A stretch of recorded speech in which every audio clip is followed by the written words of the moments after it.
But it seems like there's an awful lot of families out there who have children with disabilities who are not being helped. And they are being treated very badly. And I can tell you from personal experience, I have 4 kids. They're all grown now. But 3 of them had learning disabilities. And I cannot believe the way I got treated when I went to the IEPs and tried to talk to them. Matter of fact, at one point, we were sent to the school psychologist because the assumption was we were abusing a son. And so I'm very troubled by what you're saying because it sounds so good on paper, but I don't think that's the way the reality is working out there. And, I can tell you what I had to do. I took my youngest son, I took him out of school. I homeschooled him.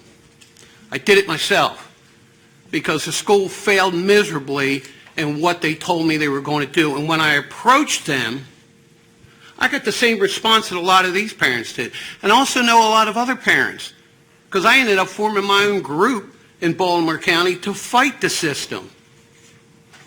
So, I think you're kind of off base here and what you're trying to tell us because I've heard this story before. We got all this mediation, we got this, we got that. But I tell you something, I think one of the biggest things you've got to address in the school system is not to treat the parents like they're enemies and not to treat the parents with such disrespect. And I've seen it time after time after time. Senator Nathan Polian. I just wanted to say, I heard you indicated that the negatives about the negative testimonies, but I'm saying that the negatives are in fact real. And my statement is that maybe there are 1,000 times the number of parents that you see here that are out there complaining of the same thing over and over. And I'm also saying it from experience.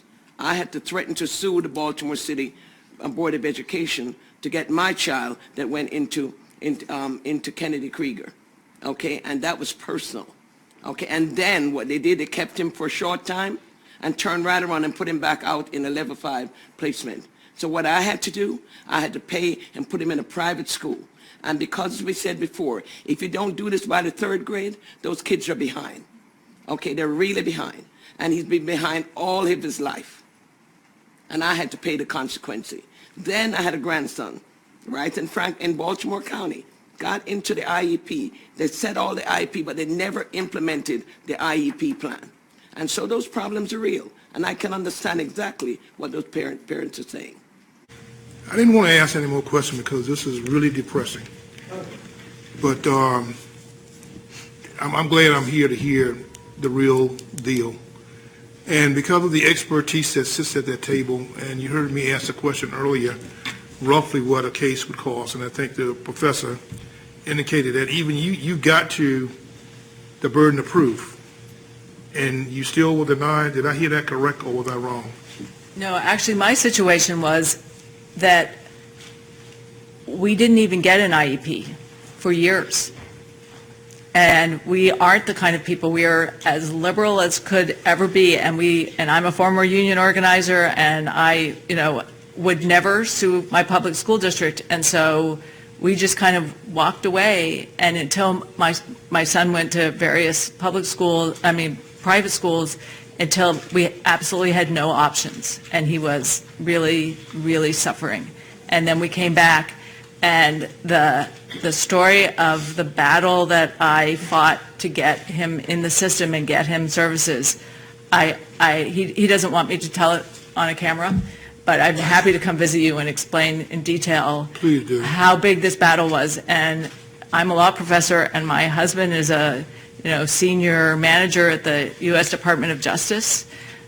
So in our case, it wasn't that we lacked the resources, it was that the system was really so imbalanced against and I don't see this as a parents' rights bill. I think this is a students' rights bill. The system was tipped so far against my son's rights under the IDA that it was for many years impossible to write it.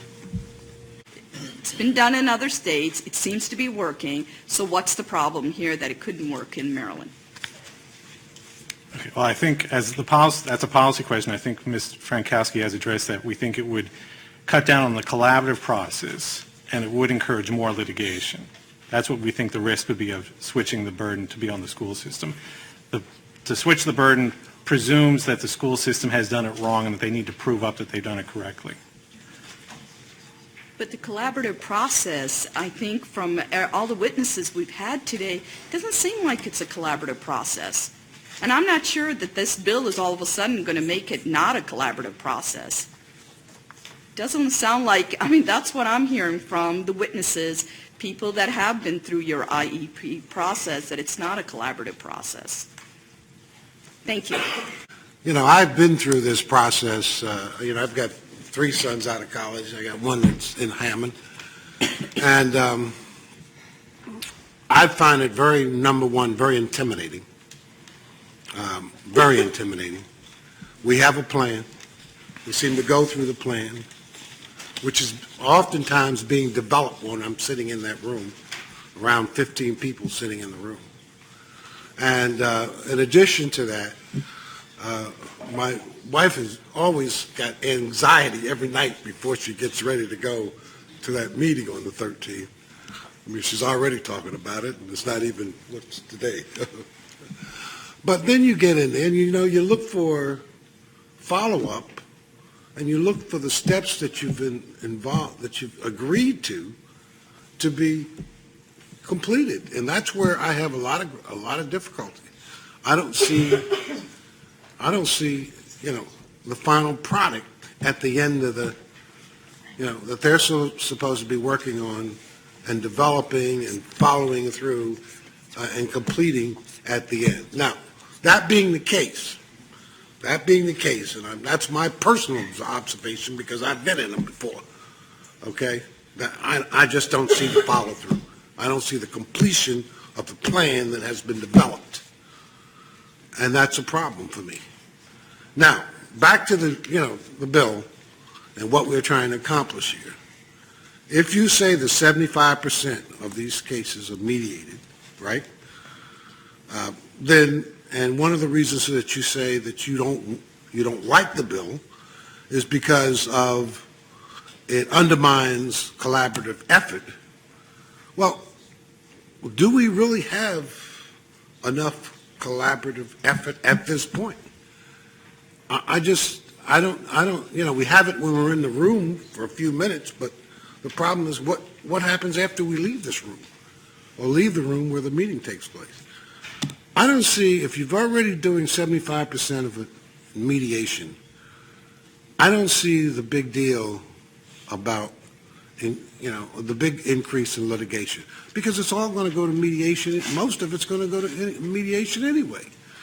I mean, where are we going to get to a point where we say, that the Board of Eds are going to come around and say, let's at least do a pilot program. Let's try something somewhere rather than holding the position that you hold and just fighting, and rather than trying to resolve the issue. Delegate Turner, Are you there yet? on behalf of the Maryland Association of Boards of Education, Okay. the Montgomery County Board did take no position on the bill last year. They did vote to support the legislation this year. We certainly recognize the rights and roles of individual local boards to stake out their own positions on this legislation.